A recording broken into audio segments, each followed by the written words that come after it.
અરવલ્લીથી સમાચાર મળ્યા છે કે જિલ્લાના મેઘરજમાં કોંગ્રેસ પાર્ટીએ કમોસમી વરસાદથી થયેલા ખેડૂતોના ભારે નુકસાનની વાત કરી હતી અને મેઘરજમાં કોંગ્રેસનું આવેદનપત્ર આપવામાં આવ્યું હતું। ત્યારે કમોસમી વરસાદથી ખેડૂતોનું મોટું નુકસાન થયું છે અને નુકસાનને લઈને મામલતદારને આવેદનપત્ર આપવામાં આવ્યું છે। ત્યારે વરસાદના કારણે મગફળી, સોયાબીન અને કપાસ જેવા પાકને ભારે ફટકો પહોંચ્યો છે। કોંગ્રેસે માંગ કરી છે કે તાત્કાલિક સર્વે કરીને ખેડૂતોને યોગ્ય વળતર ચૂકવવામાં આવે, સાથે જ ખેડૂતોને સમયસર ખાતર ઉપલબ્ધ થાય તે માટે પણ રજૂઆત કરવામાં આવી છે। આપ જાણો છો તેમ આખા ગુજરાતમાં અણધાર્યા આવી પડેલા વરસાદને કારણે, આ કમોસમી વરસાદને કારણે આખા રાજ્યમાં ખેડૂતોને ખૂબ પારાવાર નુકસાની વેઠવાનો વારો આવે છે। ત્યારે મેઘરજ તાલુકાની અંદર પણ ખેડૂતોનું ખૂબ મોટું નુકસાની થઈ છે। પાકોની અંદર મગફળી, સોયાબીન, અડદ, ડાંગર જેવા પાકોને ખૂબ મોટું નુકસાન થયું છે।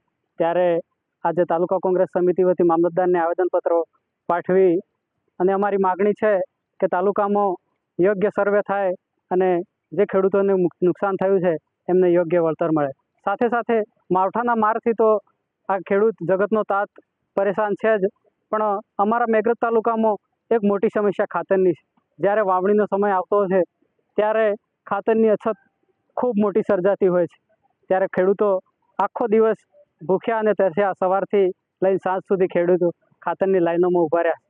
એ બાબતે પણ મામલતદારને રજૂઆત કરી એનું યોગ્ય નિરાકરણ આવે એવી સૌ તાલુકા કોંગ્રેસ સમિતિ વતી મામલતદારને રજૂઆત કરી સરકારમાં અમારો અવાજ પહોંચે એવી માગણી સાથે આવેદનપત્ર આપવા માટે આવ્યા।